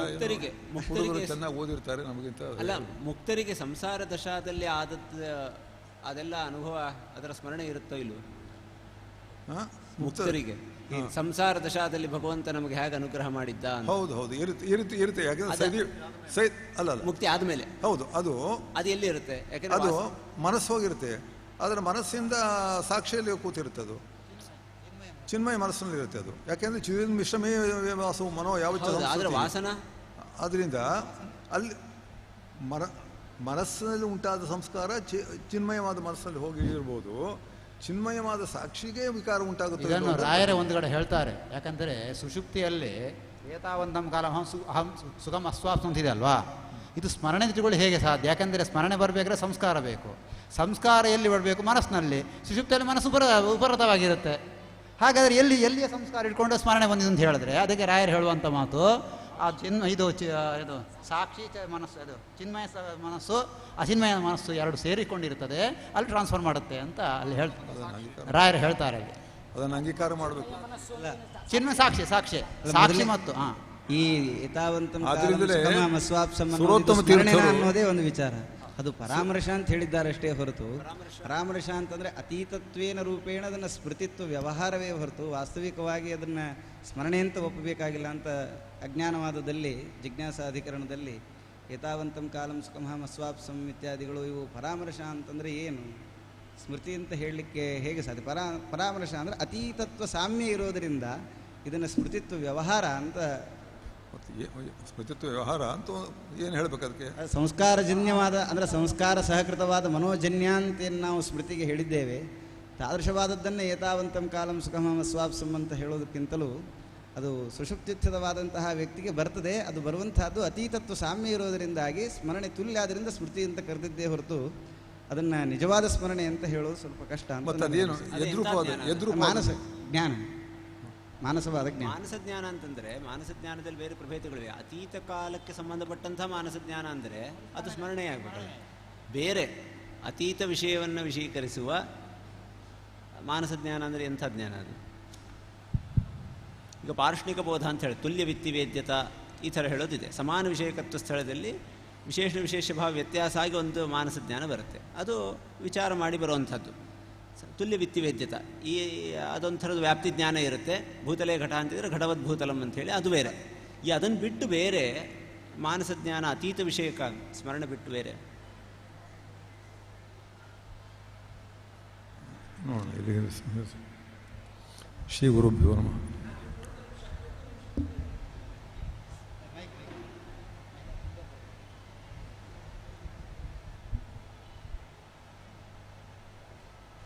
ಸ್ವಪ್ನದಲ್ಲಿ ಹಿಂದೆ ಕಂಡದ್ದು ಮಾತ್ರ ಅನುಭವ ಅಲ್ಲ, ಮುಂದೆ ಆಗತಕ್ಕಂಥ ಘಟನೆಗಳು ಕಾಣಿಸುತ್ತೆ. ಇದಕ್ಕೆ ಒಂದು ಸ್ವಲ್ಪ ಉತ್ತರ ಕೊಡಬೇಕು. ಅದಕ್ಕೆ ವಿಶೇಷ ಹೇಳುವುದು ಅಂದರೆ, ಈ ಹರಿವಂಶದಲ್ಲಿ ಬರುತ್ತೆ, ಉಷಾದೇವಿ ಅನಿರುದ್ಧನ ಜೊತೆಗೆ ಸಂಪರ್ಕ ಮಾಡಿ ಅವಳು ಅನಿರುದ್ಧ ಬೇಕು ಅಂತ. ಅಷ್ಟರವರೆಗೆ ಅವಳು ಅನಿರುದ್ಧನ ಕಂಡದ್ದೇ ಇಲ್ಲ. ಹಿಂದಿನ ಕಲ್ಪದಲ್ಲಿ ಇದ್ದರೆ ಆ ಅನಿರುದ್ಧ ಬೇರೆಯೇ, ಉಷಾದೇವಿ ಬೇರೆ ಆಗಿರುತ್ತೆ. ಹಾಗಾಗಿ ಎಂದೂ ಕಾಣದೇ ಇರತಕ್ಕಂತಹ ಅನಿರುದ್ಧನನ್ನು ಕಂಡು ಅವನ ಜೊತೆಗೆ ವಿಹಾರ ಮಾಡಿ ಆ ಸುಖವನ್ನು ಅನುಭವಿಸಿದ್ದಾಳೆ ಅಂತ ಬರುತ್ತೆ. ಅದನ್ನು ಹೇಗೆ ಕೂರಿಸೋದು ಅಂತ ಇದು ಬರುತ್ತೆ. ಹಾಗೆ ಮಹಾಭಾರತದಲ್ಲೂ ಕೂಡ ಸ್ವಪ್ನೋದ್ಭವ ಪರ್ವ ಅಂತ ಒಂದು ಬರುತ್ತೆ. ಆ ದ್ವೈತವನದಲ್ಲಿರುವಾಗ ಯುಧಿಷ್ಠಿರನಿಗೆ ಆ ವನದಲ್ಲಿರ್ತಕ್ಕಂಥ ಪಶುಗಳೆಲ್ಲ ಬಂದು ಸ್ವಪ್ನದ ಕೊನೆಯ ಕಾಲದಲ್ಲಿ ಬಂದು, ನೀವು ಇಲ್ಲಿಂದ ಬಿಟ್ಟು ಹೋಗಬೇಕು, ನೀವು ಇಲ್ಲಿ ಇರಬಾರ್ದು, ನಿಮ್ಮಿಂದ ನಮಗೆ ತೊಂದರೆ ಆಗುತ್ತೆ ಅಂತ ಹೇಳುವಂತಹದ್ದು. ಅದಕ್ಕೆ ಮರು ದಿವಸ ಎದ್ದು ಕೂಡಲೇ ಅವ ಅಲ್ಲಿಂದ ಹೋಗಿ ಕಾಮ್ಯವನಕ್ಕೆ ಹೋದ ಅಂತ ಹೀಗೆ ಬರುತ್ತೆ. ಇದು ಮುಂದೆ ಆಗತಕ್ಕಂಥ ಘಟನೆಗಳು. ಇದು ಸಾವಿರಾರು ಘಟನೆಗಳಿವೆ. ಏನೂ ಸಂಸ್ಕಾರ ಇದೆ. ನೀವು ಹಾಗೆ ಹೇಳುವಾಗ ಹೇಳ್ತೀರಿ, ಹಿಂದೆ ಯಾವುದೋ ಒಂದು ಜನ್ಮದಲ್ಲಿ ಆ ಸಂಸ್ಕಾರ ಬಂದಿರುತ್ತೆ, ವಿಷಕಲಿತವಾಗಿ ಬಂದಿರುತ್ತೆ, ಅದನ್ನು ಸೇರಿಸಿ ಕೂಡಿಸುವಂಥದ್ದು ಅಂತ. ಅದು ಕೆಲವು ಆಗುತ್ತೆ ಹೊರತು ಕೆಲವು ಏನು ಮಾಡಿದರೂ ಆಗುವುದಿಲ್ಲ. ಮುಂದೆ ಆಗತಕ್ಕಂಥ ಘಟನೆಗಳ ಇದು ಸ್ವಪ್ನಗಳು ಬೀಳುತ್ತೆ. ಈ ಪ್ರಶ್ನೆಯನ್ನು ಹಾಕೊಂಡಿದ್ದಾರೆ. ತಡ್ರಿ, ನಾನು ಹೇಳಿ ಹೋಗ್ಬಿಡ್ತೇನೆ. ಹಾಗಾಗಿ ಅದನ್ನು ಹೇಗೆ ಪರಿಹಾರ ಮಾಡಬೇಕು ಅಂತ ಅಂದರೆ, ಯಾವುದೇ ಸಂಸ್ಕಾರ ಇರಲಿಕ್ಕೆ ಸಾಧ್ಯವೇ ಇಲ್ಲ. ಏನೋ ಒಂದು ಭಗವಂತನ ಚಮತ್ಕಾರದಿಂದ ಅದು ಬಿತ್ತು ಅಂತ ಹೇಳಬೇಕಾಗುತ್ತೆ. ಹಾಗೆ ಮಾಡ್ಬೋದಾ ಹೇಗೆ ಅಂತ ಅದಕ್ಕೊಂದು ತಮ್ಮ ಅಧ್ಯಕ್ಷ ಭಾಷಣದಲ್ಲಿ ಅದಕ್ಕೊಂದು ಉತ್ತರ ಬರಬೇಕು ಅಂತ ಹೇಳ್ತಾರೆ. ಅಶ್ವತ್ಥಾಮನ ಬಗ್ಗೆ ಈ ಪ್ರಶ್ನೆಯನ್ನು ಮಾಡಿದ್ದಾರೆ. ಅಶ್ವತ್ಥಾಮ ತಾನು ಈ ಪಂಚ ಉಪಪಾಂಡವರನ್ನು ಕೊಲ್ತೇನೆ ಅಂತ ಪದೇ ಪದೇ ಸ್ವಪ್ನ ಬೀಳ್ತಾ ಇತ್ತು. ಅಂದರೆ ಆನಂತರದಲ್ಲಿ ಹೋಗಿ ಅಶ್ವತ್ಥಾಮ ಅವರನ್ನು ಸಂಹಾರ ಮಾಡ್ದ. ಇದು ಹೇಗೆ ಅಂತ ಪ್ರಶ್ನೆ ಮಾಡ್ಕೊಂಡು ಅವರೇನು ಹೇಳ್ತಾರೆ ಅಂದರೆ, ಅದಕ್ಕೆ ಅಪರೋಕ್ಷ ಜ್ಞಾನಿಗಳು ಅಂದರೆ ಏನು ಅಂತ ಪ್ರಶ್ನೆ ಮಾಡ್ಕೊಳ್ತಾರೆ. ಅಪರೋಕ್ಷ ಜ್ಞಾನಿಗಳು ಅಂದರೆ ಏನು? ಹಿಂದಾಗಿದ್ದು ಕಾಣಿಸ್ಕೊಳ್ತಾರೆ, ಮುಂದೇನೇನಾಗುತ್ತೆ ಅದನ್ನೆಲ್ಲ ನೋಡೋ ಸಾಮರ್ಥ್ಯ ಅವ್ರಿಗಿರುತ್ತೆ ಅಂತ ಅರ್ಥ. ಮುಂದೇನಾಗೋದು ಕೂಡ ಭವಿಷ್ಯ ದ್ರಷ್ಟಾರರು, ಮುಂದೇನಾಗುತ್ತೆ ಅದನ್ನು ಈಗಲೇ ನೋಡ್ತಾರೆ ಅಂತ. ಹಾಗಾದರೆ ಮುಂದೇನಾಗುತ್ತೆ ಅನ್ನೋದನ್ನು ಈಗಲೇ ಅವರು ನೋಡೋದಾದ್ದರಿಂದ ಹಾಗಾದರೆ ಅವ್ರಿಗೆ ಅನುಭವ ಆಗಿದೆ. ಆ ಅನುಭವದಿಂದ ಒಂದು ವಾಸನಾ ಸಂಸ್ಕಾರ ಹುಟ್ಟಿದೆ. ಆ ಸಂಸ್ಕಾರದಿಂದ ಅವರಿಗೆ ಸ್ವಪ್ನ ರೂಪದಲ್ಲಿ ಅವರಿಗೆ ಕಾಣ್ತಾ ಇದೆ ಅಂತ ಪುಸ್ತಕದಲ್ಲಿ ಬರೆದಿದ್ದಾರೆ. ಜ್ಞಾನಿಗಳಿಗೆ ಆಗುತ್ತೆ, ಜ್ಞಾನಿಗಳಿಗೆ ಆಗುತ್ತೆ. ಜ್ಞಾನಿಗಳಿಗೆ ಬೀಳೋ ಸ್ವಪ್ನಕ್ಕೆ ಹೇಗೆ ನಾವೇನು ಮಾಡೋದು ಅಂತ ಅವ್ರ ಪ್ರಶ್ನೆ. ಅದೆಲ್ಲ ಅವ್ರು ಹೇಳಿದಂತೆ ದೇವರು ಶ್ರೀಪಾದರು ಪೂಜೆಗೆ ತೆರಳುವವರಿದ್ದಾರೆ 6 ಕಾಲಕ್ಕೆ. ಹಾಗಾಗಿ ಮೊದಲೇ ಎಲ್ಲ ವಿದ್ವಾಂಸರಿಗೆ ಮಂತ್ರಾಕ್ಷತೆಯನ್ನು ನೀಡಿ ಆನಂತರ ಅಧ್ಯಕ್ಷರ ಭಾಷಣ ಮುಂದುವರಿಯುತ್ತೆ. ಶೇಷಗಿರಿ ಆಚಾರ್ಯರು ಅಧ್ಯಕ್ಷ ಸ್ಥಾನವನ್ನು ಅಲಂಕರಿಸಿರುವಂಥವರು. ಅವರು ವಿದ್ಯಾಮಾನ್ಯರ ಅಚ್ಚುಮೆಚ್ಚಿನ ಶಿಷ್ಯರು. ಪೂರ್ಣಪ್ರಜ್ಞ ವಿದ್ಯಾಪೀಠದ ಮೊದಲ ವಿದ್ಯಾರ್ಥಿಯ ಬಳಗದಲ್ಲಿ ಇದ್ದಂಥವರು. ಪೇಜಾವರ ಶ್ರೀಪಾದರಲ್ಲಿ ಸುಧಾಂತ ಅಧ್ಯಯನವನ್ನು ಮಾಡಿರುವಂಥ ಹಿರಿಯ ವಿದ್ವಾಂಸರನ್ನು ಶ್ರೀಪಾದರು ಗೌರವಿಸಿದ್ದಾರೆ. ಹಾಗೆಯೇ ಡಾಕ್ಟರ್ HK ಸುರೇಶಾಚಾರ್ಯರು ಸಂಸ್ಕೃತ ಕಾಲೇಜಿನ ಪ್ರಾಂಶುಪಾಲರು, ಅವರನ್ನು ಶ್ರೀಪಾದರು ಗೌರವಿಸ್ತಾ ಇದ್ದಾರೆ. ಇನ್ನು ಅದ್ವೈತ ಮತ ರೀತ್ಯ ಸ್ವಪ್ನದ ನಿರೂಪಣೆಯನ್ನು ನೀಡಿರುವಂತಹ ವಿದ್ವಾನ್ ಕಡಂದಲೆ ಗಣಪತಿ ಭಟ್ರು ನಮ್ಮ SMSP ಸಂಸ್ಕೃತ ಸಂಶೋಧನಾ ಕೇಂದ್ರದಲ್ಲಿ ಸಂಶೋಧಕರಾಗಿ ಕಾರ್ಯವನ್ನು ನಿರ್ವಹಿಸ್ತಾ ಇರುವಂಥವರು. ಅವರನ್ನು ಶ್ರೀಪಾದರು ಶಾಲು ಹೊದಿಸಿ ಸನ್ಮಾನಿಸ್ತಾ ಇದ್ದಾರೆ.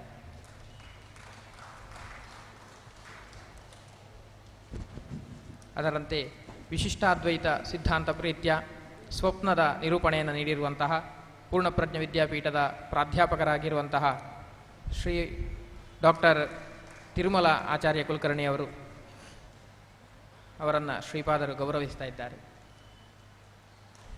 ಪೃಚ್ಛಕರಾಗಿ ಬಂದಿರುವಂತಹ ಆದಿಚುಂಚನಗಿರಿ ಮಹಾವಿದ್ಯಾಲಯದಲ್ಲಿ ನ್ಯಾಯ ಪ್ರಾಧ್ಯಾಪಕರಾಗಿ ಕಾರ್ಯವನ್ನು ನಿರ್ವಹಿಸ್ತಾ ಇರುವಂತಹ ವಿದ್ವಾಂಸರಾದ ಪೂರ್ಣಪ್ರಜ್ಞ ವಿದ್ಯಾಪೀಠದಲ್ಲಿ ಅಧ್ಯಯನವನ್ನು ನಡೆಸಿ ಪೇಜಾವರ ಶ್ರೀಪಾದರಲ್ಲಿ ಸುಧಾಂತ ಅಧ್ಯಯನವನ್ನು ನಡೆಸಿರುವಂತಹ ಶ್ರೀಕಾಂತ ಪುರೋಹಿತ ಆಚಾರ್ಯರನ್ನು ಶ್ರೀಪಾದರು ಗೌರವಿಸ್ತಾ ಇದ್ದಾರೆ. ಅದರಂತೆ ಪೂರ್ಣಪ್ರಜ್ಞ ವಿದ್ಯಾಪೀಠದ ಸಂಶೋಧನಾ ಮಂದಿರದಲ್ಲಿ ಸಂಶೋಧಕರಾಗಿ ಕಾರ್ಯವನ್ನು ನಿರ್ವಹಿಸ್ತಾ ಇರುವಂತಹ ಮಾಧವಾಚಾರ್ಯ ಪಾಂಡುರಂಗಿ ಪೂರ್ಣಪ್ರಜ್ಞ ವಿದ್ಯಾಪೀಠದಲ್ಲಿ ಅಧ್ಯಯನವನ್ನು ನಡೆಸಿ ಪೇಜಾವರ ಶ್ರೀಪಾದರಲ್ಲಿ ಸುಧಾ ಮಂಗಳವನ್ನು ಮಾಡಿಕೊಂಡಿರುವಂತಹ ಶ್ರೀ ಮಾಧವಾಚಾರ್ಯರನ್ನು ಗೌರವಿಸ್ತಾ ಇದ್ದಾರೆ. ಹಾಗೆ ಸತ್ಯಾತ್ಮ ತೀರ್ಥರಲ್ಲಿ ಸುಧಾಂತ ಅಧ್ಯಯನವನ್ನು ಮಾಡಿರುವಂತಹ ರಘುವೀರ ಆಚಾರ್ಯರನ್ನು ಶ್ರೀಪಾದರು ಗೌರವಿಸ್ತಾ ಇದ್ದಾರೆ. ಈ ಎಲ್ಲ ವಿಮರ್ಶೆಗಳನ್ನು ನಡೆಸಿ ಕೊನೆಯದಾಗಿ ಅಧ್ಯಕ್ಷರ ತಮ್ಮ ನಿಲುವನ್ನು ನೀಡಬೇಕಾಗಿ ಅಧ್ಯಕ್ಷರಾಗಿರುವಂತಹ ವಿದ್ವಾನ್ PS ಶೇಷಗಿರಿ ಆಚಾರ್ಯರಲ್ಲಿ ಕೇಳಿಕೊಳ್ತಾ ಇದ್ದಾರೆ. ಶ್ರೀ ಗುರುಭ್ಯೋ ಮಧ್ವಪ್ರತಿಷ್ಠಿತಂ ತ್ವಾಂ ವಿಧ್ವಸ್ತ ಶೇಷಕುಜನುಕುಲಂ ಮೂರ್ಧ್ನಾ ಪ್ರಣಮ್ಯ ಯಾಚೆ ತದ್ವಿರಚಯೇದ್ಧಿತಂ ಮಮಾದ್ಯ ಹರೇ ತ್ರಿಧಾಮ ಯಸ್ಯ ಹೃತ್ಸೀಮ್ನಿ ಕೃತಧಾಮ ನಿರಂತರಂ ಸುಧೀಶ್ರಿಯಂ ದಿಶತು ನಃ ಸಮುದ್ವಕ್ಷೀರಸಾಗರಃ ಆಪಾದಮೌಳಿಪರ್ಯಂತಂ ಗುರುಣಾಂ ಆಕೃತಿಂ ಸ್ಮರೇತ್ ತೇನ ವಿಘ್ನಾಃ ಪ್ರಣಶ್ಯಂತಿ ಸಿದ್ಧಂತಿ ಮನೋರಥ. ಶ್ರೀ ಗುರುಭ್ಯೋ ನಮಃ. ಇದುವರೆಗೆ ಸ್ವಪ್ನ ಪದಾರ್ಥಗಳ ಬಗ್ಗೆ ವಿಚಾರವನ್ನು ಮಾಡಿದ್ದೀವಿ. ಸ್ವಪ್ನ ಪದಾರ್ಥಗಳು ಸತ್ಯವೋ ಅಥವಾ ಅಲ್ಲವೋ, ಅದರ ಸೃಷ್ಟಿ ಇದೆಯೋ ಇಲ್ಲವೋ, ಇದೆಲ್ಲ ಬೇರೆ ಬೇರೆ ವಿಚಾರಗಳು. ಈ ವಿಷಯ ಎಲ್ಲಿ ಬಂದಿದೆ ಅಂದರೆ ಬ್ರಹ್ಮಸೂತ್ರಗಳಲ್ಲಿ ಸಾಧನಾಧ್ಯಾಯದಲ್ಲಿ ಭಕ್ತಿಪಾದದಲ್ಲಿ ಮೊದಲನೇ ಅಧಿಕರಣದಲ್ಲಿ ಈ ವಿಷಯ ಬರ್ತಾಯಿದೆ. ಭಕ್ತ್ಯರ್ಥಂ ಭಗವನ್ ಮಹಿಮೋಕ್ತಿ ಅಂಥೇಳಿ ದೇವರ ಮಹಿಮೆಯನ್ನು ಹೇಳೋದಕ್ಕೆ ಉದ್ಯುಕ್ತರಾಗಿ ಅಲ್ಲಿ ಹೇಳ್ತಕ್ಕಂಥದ್ದು ಮುಂಚೆ ಸ್ವಾಪ್ನ ಪದಾರ್ಥ ಸೃಷ್ಟತ್ವ ರೂಪದ ಮಹಾಮಹಿಮೆಯನ್ನು ಹೇಳ್ತಾ ಇದೆ. ದೇವರ ಮಹಿಮೆ ಅನೇಕ ಜ್ಞಾನಾಂದಾದಿಗಳ ಮಹಿಮೆ ಇದೆ. ಹೀಗಿರುವಾಗ ಎಲ್ಲ ಬಿಟ್ಟು ಸ್ವಾಪ್ನ ಪದಾರ್ಥ ಸೃಷ್ಟತ್ವದಿಂದಲೇ ಯಾಕೆ ಆರಂಭ ಮಾಡಬೇಕಾಗಿತ್ತು ಈ ಅಧಿಕರಣವನ್ನು, ಈ ಪಾದವನ್ನು ಅಂತ ಒಂದು ಅನಿಸ್ಬೋದು. ಆದರೆ ಜೀವನಕ್ಕೆ ಸಾಧನೆಯ ಮುಖ್ಯವಾದ ವಿಷಯ ಅಂತಂದರೆ ದೇವರ ಕರ್ತೃತ್ವ, ತನ್ನ ಅಸ್ವಾತಂತ್ರ್ಯ ಎರಡನ್ನ ತನ್ನ ಮುಖ್ಯವಾಗಿ ತಿಳ್ಕೋಬೇಕಾದ್ದು. ನಾವು ಪರತಂತ್ರರು, ದೇವರೊಬ್ಬನೇ ಸಹಿಕರ್ತ, ಅವನೊಬ್ಬನೇ ಸ್ವತಂತ್ರ ಅನ್ನೋ ಜ್ಞಾನ ನಮಗೆ ತುಂಬ ಪ್ರಬಲವಾಗಿ ತುಂಬ ದೃಢವಾಗಿ ಬರಬೇಕು. ಅದು ಬಂದ ಮೇಲೆ ದೇವರ ಉಳಿದ ಮಹಿಮೆಯನ್ನು ತಿಳ್ಕೋಬಹುದು. ಈ ಜ್ಞಾನ ಎಲ್ಲಿ ಬರೋಕ್ಕೆ ಸಾಧ್ಯ ಅಂತಂದರೆ ಈ ಜ್ಞಾನ ಜಾಗೃತ ಅವಸ್ಥೆಯಲ್ಲಿ ಬರೋದಿಲ್ಲ. ಈ ಜ್ಞಾನ ಯಾಕೆಂದರೆ ಜಾಗೃತ ಅವಸ್ಥೆಯಲ್ಲಿ ನಾವು ಏನು ಮಾಡ್ತೀವಿ ಅಲ್ಲಿ ಎಲ್ಲದರಲ್ಲೂ ಕೂಡ ನಮ್ಮ ಕರ್ತೃತ್ವದ ಅನುಸಂಧಾನ ಇದ್ದೇ ಇದೆ. ನಾವು ಮಾತಾಡಬೇಕು ಅಂತ ಸಂಕಲ್ಪ ಮಾಡ್ತೀವಿ, ನಾವು ಮಾತಾಡ್ತೀವಿ. ನಾವು ಹೋಗಬೇಕು ಅಂತ ಸಂಕಲ್ಪ ಮಾಡ್ತೀವಿ, ನಾವು ಹೋಗ್ತಾ ಇದ್ದೀವಿ. ಅದು ಏನೇ ಕ್ರಿಯೆಯನ್ನು ಮಾಡ್ತಾನೆ ಜಾಗೃತ ಅವಸ್ಥೆಯಲ್ಲಿ ಜೀವ, ಅಲ್ಲೆಲ್ಲ ಅವನ ಸಂಕಲ್ಪಪೂರ್ವಕತೆ ಇದೆ. ಆದ್ದರಿಂದ ಅವನಿಗೆ ಅಲ್ಲಿ ಅಸ್ವಾತಂತ್ರ್ಯ ಅಂಥ ಅನುಭವಕ್ಕೆ ಬರೋದಿಲ್ಲ. ಅದು ವಿಫಲವಾದಾಗ ಮಾತ್ರ, ವಿಸಂವಾದಿಯಾದಾಗ ಮಾತ್ರ ನಾವು ಅಸ್ವತಂತ್ರ ಅನ್ನೋ ಜ್ಞಾನ ಬರುತ್ತೆ ಹೊರತಾಗಿ ಆ ಕ್ರಿಯೆಯನ್ನು ಮಾಡುವಾಗ, ವಸ್ತುವನ್ನು ನೋಡುವಾಗ ಅಲ್ಲಿ ತನ್ನ ಪ್ರಯತ್ನ ಇರೋದ್ರಿಂದ, ತನ್ನ ಇಚ್ಛಾನುಸಾರಿತ್ವ ಇರೋದ್ರಿಂದ ಅಲ್ಲಿ ಅಸ್ವಾತಂತ್ರ್ಯ ಜ್ಞಾನ ಅವನಿಗೆ ಬರೋದಿಲ್ಲ. ಬರೋದು ಎಲ್ಲಿ ಅಂತಂದರೆ ಸ್ವಪ್ನದಲ್ಲಿ ಬರುತ್ತೆ. ಸ್ವಪ್ನದಲ್ಲಿ ತನ್ನ ಇಚ್ಛಾನುಸಾರಿತ್ವ ಇಲ್ಲ ಅಂತ ಗೊತ್ತಿದೆ. ಪದಾರ್ಥಗಳನ್ನು ನೋಡ್ತಾನೆ, ಪದಾರ್ಥಗಳು ಸೃಷ್ಟಿಯಾಗಿದೆ. ಜಾಗೃತ ಅವಸ್ಥೆಯ ಘಟ ಜಾಗೃತ ಅವಸ್ಥೆ ತನ್ನ ಪ್ರಯತ್ನ ಇದೆ, ಅಲ್ಲಿ ಆ ಪ್ರಯತ್ನ ಇಲ್ಲ. ಆದ್ದರಿಂದ ತನ್ನ ಅಸ್ವಾತಂತ್ರ್ಯವನ್ನು, ದೇವರ ಪೂರ್ಣ ಕರ್ತೃತ್ವ ಮತ್ತು ಸ್ವಾತಂತ್ರ್ಯ ತಿಳ್ಕೊಳ್ಳೋಕ್ಕೆ ಮುಖ್ಯವಾದ ಒಂದು ಸನ್ನಿವೇಶ ಅಂತಂದರೆ ಅದು ಸ್ವಪ್ನ ಸನ್ನಿವೇಶ. ಆದ್ದರಿಂದ ಅಲ್ಲೇ ದೇವರ ಕರ್ತೃತ್ವ ತಿಳ್ಕೊಳ್ಳೋಕ್ಕೆ ಅವರು ಪ್ರಯತ್ನ ಪಡ್ತಾರೆ. ಅದರಿಂದ ಅಲ್ಲಿ ಶುರುವಾಗುತ್ತೆ ನೋಡಿ. ಪ್ರಥಮ ಸ್ಕಂದದಲ್ಲಿ ನಾರದರು ಅಲ್ಲಿ ಹೋಗಿ ಆ ಸನ್ಯಾಸಿಗಳೆಲ್ಲ ಹೊರಟೋದ ಮೇಲೆ ಚಾತುರ್ಮಾಸದಿಂದ ತಾವೊಬ್ಬರೇ ಹೋಗಿ ಚಿಂತನೆ ಮಾಡಿದ್ರು. ಏನು ಮಾಡಿದ್ರು? ಸ್ವಪ್ನೋ ಮಾಯಾಗ್ರಹ ಶಯ್ಯ ಶುರುವಾಗುತ್ತೆ. ಮುಂಚೆ ಶುರು ಮಾಡಿದ್ದು ದೇವರ ಮಹಿಮೆಯನ್ನು ಯೋಚನೆ ಮಾಡಬೇಕು. ದೇವರ ಮಹಿಮೆಯನ್ನು ಯೋಚನೆ ಮಾಡೋಕ್ಕೆ ಸ್ವಪ್ನವನ್ನು ಮುಂಚೆ ಶುರು ಮಾಡಿದ್ರು, ಅಲ್ಲಿಂದ ದೇವರ ಮಹಿಮೆ ಶುರು ಮಾಡಿದ್ರು. ಆನಂತರ ಮಾಯಾಗ್ರಹ ಅಂದರೆ ಜಾಗೃತ ಅವಸ್ಥೆ. ಯಾಕೆ ಜಾಗೃತ ಅವಸ್ಥೆ ಮಾಯಾಗ್ರಹ ಅಂತಂದರೆ ಜಾಗೃತ ಅವಸ್ಥೆಯಲ್ಲಿ ಅಹಂಕರೋಮಿ ಅಂತ ತನ್ನಲ್ಲಿ ಸ್ವಾತಂತ್ರ್ಯ ಭ್ರಾಂತಿ ಇದೆ. ದೇವರ ಕರ್ತೃತ್ವ ಇದೆ, ತನ್ನ ಕರ್ತೃತ್ವ ಇದೆ, ಆದರೆ ದೇವರ ಕರ್ತೃತ್ವ ಕಾಣೋದಿಲ್ಲ, ತನ್ನ ಕರ್ತೃತ್ವ ಕಾಣುತ್ತಾದ್ರಿಂದ ಇದು ಒಂದು ಭ್ರಾಂತಿಗ್ರಹ ಇರೋದು ಜಾಗೃತ ಅವಸ್ಥೆಯಲ್ಲಿ. ಅನಂತರ ಶಯ್ಯ ಅಂತ ಸುಷುಪ್ತಿ ಅವಸ್ಥೆ. ಅಂದ ಸರ್ವ ಅವಸ್ಥಾ ಪ್ರೇರಕಶ್ಚ ಸರ್ವರೂಪೇಶ್ವಭೇದವಾನ್. ಈ ಮೊದಲನೇ 8 ಅಧಿಕರಣಗಳಲ್ಲಿ ಏನು ಹೇಳ್ತಾರೆ? ಎಲ್ಲದಕ್ಕೂ ಕೂಡ ಸರ್ವಾವಸ್ಥಾ ಪ್ರೇರಕಶ್ಚ ಅಂತ ಒಂದೇ ಸಂಕ್ಷೇಪ ಭಾಷ್ಯದಲ್ಲಿ ಒಂದೇ ಇದರಿಂದ ಮಾಡಿದ್ದಾರೆ. ಈ ಅವಸ್ಥಾ ಪ್ರೇರಕತ್ವ ಇದಿದೆಯಲ್ಲ ದೇವರ ದೊಡ್ಡ ಗುಣ ಇದು. ಅಂದರೆ ಅದನ್ನು ಮುಂಚೆ ನಾವು ಚಿಂತನೆ ಮಾಡಬೇಕು ಅಂತ ಭಕ್ತಿಪಾದದಲ್ಲಿ ಆ ಸ್ವಪ್ನ ಪದಾರ್ಥಗಳ ಸೃಷ್ಟಿಯನ್ನು ಹೇಳ್ಕೊಂಡು ಹೋಗಿದ್ದಾರೆ. ಆ ಸ್ವಪ್ನ ಎಲ್ಲ ಮಾಯಾ ಮಾತಂತೂ ಕಾಸ್ಯನ ಅನಭಿವ್ಯಕ್ತ ಸ್ವರೂಪತ್ವಾತ್. ಈ ಸೂತ್ರ ನಮ್ಮ ಗುರುಗಳಾದ ವಿದ್ಯಾಮಾನ್ಯರು ಯಾವಾಗಲೂ ಹೇಳ್ತಾ ಇದ್ರು, ಅದ್ವೈತಿಗಳಿಗೆ ಇಡೀ ಬ್ರಹ್ಮಸೂತ್ರಗಳಿಗೆ ಅನುಕೂಲವಾದ ಸೂತ್ರಗಳು ಯಾವುದೂ ಸಿಗಲಿಲ್ಲ, 4 ಸೂತ್ರಗಳು ಅಂತ ಹೇಳ್ತಾಯಿದ್ರು. ಅವ್ರಿಗೆ 4 ಸೂತ್ರಗಳು. ಶಾಸ್ತ್ರದೃಷ್ಟ್ಯಾತ್ ಉಪದೇಶೋ ವಾಮದೇವತ್ ಅಂತ ಒಂದು, ತನ್ನತ್ಯಂ ಆರಂಭಣ ಶಬ್ದಾದಿಭ್ಯ ಅಂತ ಒಂದು, ಇನ್ನು ಮಾಯಾ ಮಾತಂತೂ ಕಾರ್ಸ್ಯನ ಅಭಿವ್ಯಕ್ತ ಸ್ವರೂಪತ್ವಾತ್ ಅಂತ ಒಂದು, ಅತೇವಚ ಅನನ್ಯಾಧಿಪತಿ ಅಂತ ಒಂದು. ಇದು ಬಿಟ್ಟು ಇನ್ನೆಲ್ಲೂ ಹೇಳೋದಿಲ್ಲ ಅಂತ ಅದ್ವೈತ ಗ್ರಂಥಗಳಲ್ಲಿ ಇದನ್ನು ಬಿಟ್ಟು ಇನ್ನೆಲ್ಲೂ ಇದನ್ನು ಹೇಳೋ ಮಿಥ್ಯಾತ್ವವನ್ನು ಹೇಳೋದಿಲ್ವಲ್ಲ, ಹೇಗೆ ಮಿಥ್ಯಾತ್ವವನ್ನು ಹೇಳ್ತೀರಿ ಅಂತ ಅವ್ರು ಶಂಕ ಮಾಡಿಕೊಂಡಿದ್ದಾರೆ.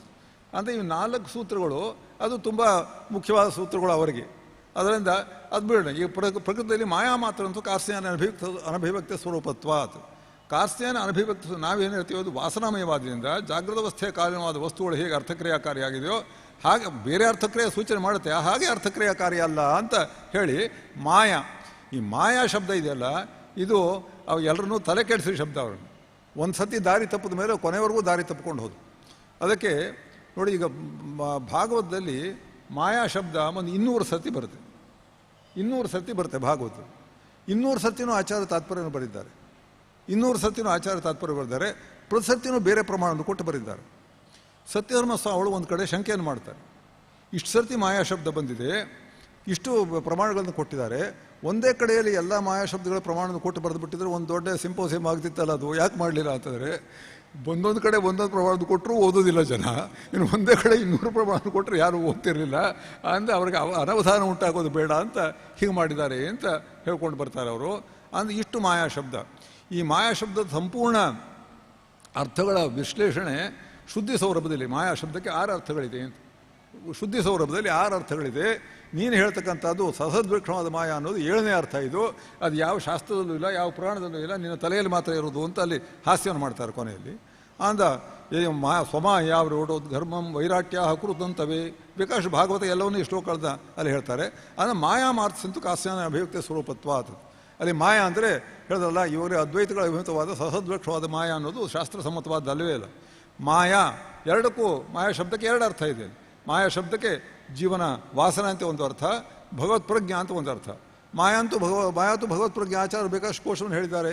ವೈದಿಕ ನಿಘಟ್ಟಿನಲ್ಲಿ ಮಾಯಾ ವೈನಂ ಜ್ಞಾನಂ ಅಂತ ಹೀಗಿದೆ. ಆದ್ದರಿಂದ ಅಲ್ಲಿ ಪ್ರಶ್ನೆ ಬಂದಿದ್ದೇನು, ಯಾವುದೇ ಒಂದು ವಸ್ತು ಉಂಟಾಗಬೇಕಾದ್ರೆ, ಒಂದು ದ್ರವ್ಯ ಉಂಟಾಗಬೇಕಾದ್ರೆ ಅದಕ್ಕೆ ಒಂದು ಉಪಾದಾನ ಕಾರಣ ಇರಬೇಕು, ಮಾಡುವ ಒಬ್ಬದ ಕರ್ತ ಇರಬೇಕು. ಅಂದರೆ ಉಪಾದಾನ ಕಾರಣ ಕಾಣೋದಿಲ್ಲ, ಪ್ರಾಗೂರ್ಧಂ ಅನುಪಲಂಬಾತ್. ಕರ್ತ ಇಲ್ಲ, ಜೀವ ಮಾಡೋದಿಲ್ಲ, ಇನ್ನೊಬ್ಬನ ಕಾಣೋದಿಲ್ಲ ನಮಗೆ. ಹಾಗಿರುವಾಗ ಅಲ್ಲಿ ವಸ್ತು ಸೃಷ್ಟಿ ಹೇಗಾಗುತ್ತೆ ಅಂತ ಪ್ರಶ್ನೆಯನ್ನು ಮಾಡಿದ್ರೆ ಅದಕ್ಕೆ ಮಾಯಾ ಅನ್ನೋ ಶಬ್ದ 2 ಅರ್ಥವನ್ನು ಹೇಳಿ ಉತ್ತರ ಹೇಳುತ್ತೆ. ಅಲ್ಲಿ ಉಪಾದಾನ ಕಾರಣವೂ ಇದೆ, ಅಲ್ಲಿ ಮಾಡ್ತಕ್ಕಂಥ ಕರ್ತೃ ಇದ್ದಾನೆ ಅವನು. ಭಗವತ್ ಪ್ರಜ್ಞಾ, ಭಗವಂತನಿಂದ ಅಭಿನ್ನವಾದ ಭಗವತ್ ಪ್ರಜ್ಞಾ, ಅದು ಭಗವಂತನೇ ಕರ್ತೃ ಮತ್ತು ಜೀವ ಉಪಾದಾನ ಕಾರಣವಾದ ಜೀವನ ವಾಸನೆ ಇದೆಯಲ್ಲ, ಇದು ಮಾಯಾ ಅಂತ. ಮಾಯಾ ಮಾತ್ರಂ, ಮಾಯಾ ಮಾತ್ರಂ, ಮಾತ್ರ ಅಂದರೆ ಕೇವಲ ಅಂತ ಅರ್ಥ ಅಲ್ಲ. ಮಾಯಾ ಮಾತ್ರಂ ಮಾಂಗ್ ಮಾನೆ ನಿರ್ಮಾಣೆ ಮಾಯಾ ನಿರ್ಮಿತಂ ತ್ರಾತಂಚ. ಅಂದರೆ ಮಾಯಾ ನಿರ್ಮಿತಂ, ಆ ಜೀವನ ವಾಸನೆಯಿಂದ ನಿರ್ಮಿತವಾದ್ದು. ಭಗವದಿಚ್ಛೆಯ ತ್ರಾತಂ, ಎಲ್ಲಿವರೆಗೆ ಇಚ್ಛೆ ಇರುತ್ತೋ ಅಲ್ಲಿವರೆಗೆ ಆ ವಸ್ತುಗಳಲ್ಲಿ ಕಾಣುತ್ತೆ. ಆದ್ದರಿಂದ ಅಲ್ಲಿ ಪ್ರಾಗೂರ್ಧ ಅನುಪಲಬ್ಧಿ ಇತ್ಯಾದಿಗಳು ಅದೆಲ್ಲ ತುಂಬ ಸಣ್ಣ ಆಕ್ಷೇಪಗಳು, ಅದಕ್ಕೇನು ಕಾರಣವಿಲ್ಲ ಅಂಥೇಳಿ ಮಾಯಾ ಮಾರ್ಸದ ಕಾಸಿನ. ಅದು ಬಿಟ್ಟು ಉಳಿದಿದ್ದು ಸೂಚಕಶ್ಚ ಶ್ರುತಿ ರಾಚಕ್ಷತೆ. ನಮಗೆ ಸೂಚಕಶ್ಚ 3 ಸೂತ್ರಗಳಲ್ಲಿ, 4 ಸೂತ್ರಗಳಲ್ಲಿ 3 ಸೂತ್ರಗಳು ಪೂರ್ವಪಕ್ಷ ನಿರಾಕರಣೆ ಮಾಡಿ ಸತ್ಯತ್ವವನ್ನು ಸ್ಥಾಪನೆ ಮಾಡೋಕ್ಕಿರ್ತಕ್ಕಂಥ ಒಂದೇ ಒಂದು ಸೂತ್ರ, 4ನೇ ಸೂತ್ರ ಸೂಚಕಶ್ಚ ಅರ್ಥಕ್ರಿಯಾಕಾರಿತ್ವ ಹೇಳಿ ಸತ್ಯತ್ವವನ್ನು ಮಾಡೋದು ಇದು. ಇನ್ನು 3 ಸೂತ್ರಗಳು ಆಕ್ಷೇಪವನ್ನು ಪೂರ್ವಪಕ್ಷ ನಿರಾಸೆ ಮಾಡೋಕ್ಕಿರ್ತಕ್ಕಂಥದ್ದು. ಸೃಷ್ಟಿರಾಹಿ ಒಂದು ನಿರ್ಮಾತಾರಂಚೈಕೆ ಪುತ್ರಾದಿಶ್ಚ ಮಾಯಾ ಮತ್ತಂಚ ಇದಕ್ಕೆ ಹೇಳಿ ಬಂದ ಆಕ್ಷೇಪಗಳನ್ನು ಪರಿಹಾರ ಮಾಡುತ್ತೆ. ಅದಕ್ಕೆ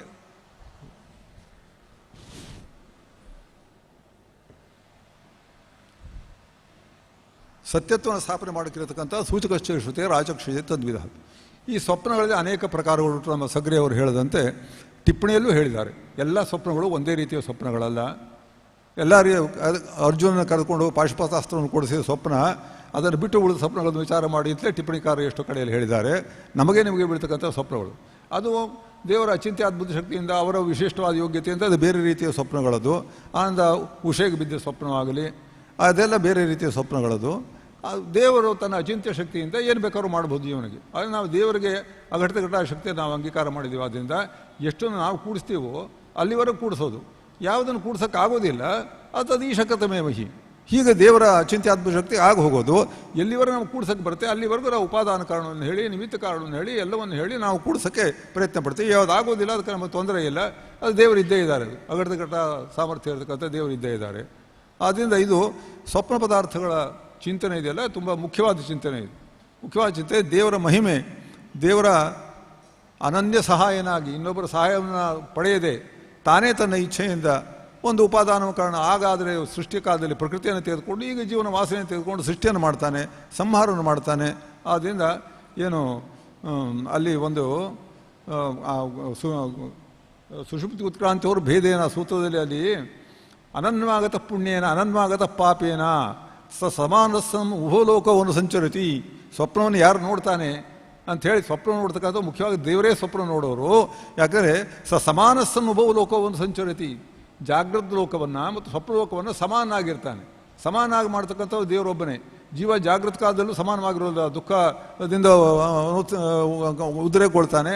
ಹಾಗೆ ಸ್ವಪ್ನಕಾಲದಲ್ಲೂ ಕೆಟ್ಟ ಸ್ವಪ್ನಗಳೋಡು ಉದ್ರೇಕೊಳ್ತಾನೆ. ಆದರೆ ಸಮಾನಸ್ಸನ್ನು ಲೋಕವನ್ನು ಸಂಚರಿತಿ ಅಂತ ಹೇಳಿದ್ರಿಂದ ಸ್ವಪ್ನ ದ್ರಷ್ಟ, ಸ್ವಪ್ನಕರ್ತ ಎಲ್ಲವೂ ಕೂಡ ಪರಮಾತ್ಮನೇ ಅಂತ ಅವನ ಮಹಾಮಹಿಮೆಯನ್ನು ನಾವು ಇದನ್ನು ತಿಳ್ಕೋಬೇಕು ಅಂತ ಹೇಳಿದ್ದಾರೆ. ಅದಕ್ಕೆ ಈ ವಿಷಯವನ್ನು ವಿಚಾರ ಮಾಡಿದ್ದು ಎಲ್ಲ ವಿದ್ವಾಂಸ. ಹಾಂ ಏನಪ್ಪ? ಹಾಂ ಹೌದು ಹೌದು. ಸಾಮಾನ್ಯ ಜ್ಞಾನಿಗಳಿಗೆ ಅದು ದೇವರ ಅಘಟಿತ ಘಟನಾಶಕ್ತಿಯನ್ನೇ ನಾವು ಅಂಗೀಕಾರ ಮಾಡಬೇಕು. ದೇವರು ಏನು ಬೇಕಾದ್ರೂ ಸೃಷ್ಟಿಯನ್ನು ಮಾಡ್ಬೋದು. ಆದರೆ ದೇವರ ಅಘಟಿತ ಘಟನಾಶಕ್ತಿಯಿಂದಲೇ ಅದನ್ನು ನಾವು ಉತ್ಪಾದನೆ ಮಾಡಬೇಕೆ ಹೊರತಾಗಿ ಅವರ ಭವಿಷ್ಯತ್ ಜ್ಞಾನ, ಅದರಿಂದ ಉಂಟಾದ ಸಂಸ್ಕಾರ, ಅದನ್ನು ನಾವೇನು ಯಾವ ಪ್ರಕ್ರಿಯೆಯನ್ನು ಇಲ್ಲಿ ಹೇಳಕ್ಕೆ ಬರೋದಿಲ್ಲ. ಎಲ್ಲ ಒಳ್ಳೆ ವಿದ್ವಾಂಸರು, ಎಲ್ಲರೂ ಚೆನ್ನಾಗಿ ಅಧ್ಯಯನ ಮಾಡಿದವರು, ಎಲ್ಲ ಚೆನ್ನಾಗಿ ಮಾತನಾಡಿದ್ದಾರೆ. ನಮಗೆಲ್ಲ ನಾನು ಅಷ್ಟು ಚೆನ್ನಾಗಿ ಓದೂ ಇಲ್ಲ, ಓದಿದ್ದು ಮಲಿನವಾಗೂ ಹೋಗಿದೆ.